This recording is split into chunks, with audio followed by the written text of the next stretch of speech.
Il vice premier e ministro degli interni Angelino Alfano, ospite d'onore al Gran Teatro Geox di Padova oggi pomeriggio nell'incontro istituzionale con i rappresentanti degli enti locali del centrodestra veneto. Dopo Verona, Alfano ha fatto tappa a Padova, dove si è discusso delle questioni legate alle riforme degli enti locali e di temi come le città metropolitane, il patto di stabilità, l'unione dei comuni. Disertano l'incontro i fedelissimi di Berlusconi come Giancarlo Galan ed Elisabetta Casellati, che definiscono l'appuntamento come una riunione di corrente delle colombe filogovernative che si sono slegate dai falchi lealisti. Delle minacce rispetto all'ipotesi che il futuro di Alfano possa essere assimilato a quello di Fini, lo stesso vice premier ha risposto. Una minaccia perché lo conosco e so che non poteva esserlo. Noi lavoriamo fino all'ultimo istante disponibile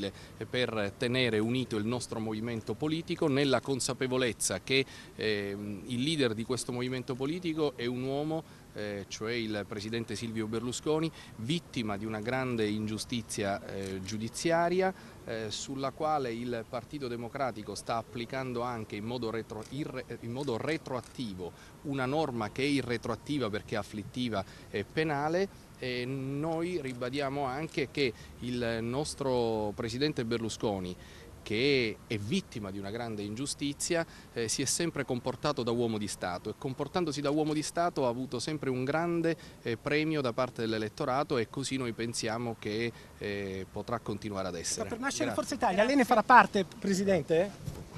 Dopo la veloce intervista, l'assemblea di partito si è svolta a porte chiuse. I giornalisti sono stati lasciati fuori dal teatro Geox ad aspettare e gli è stato impedito l'ingresso al comizio. Così l'incontro, che avrebbe dovuto essere pubblico, non si è dimostrato tale nei primi 20 minuti. Poi la possibilità di fare delle riprese, ma solo dal fondo del teatro.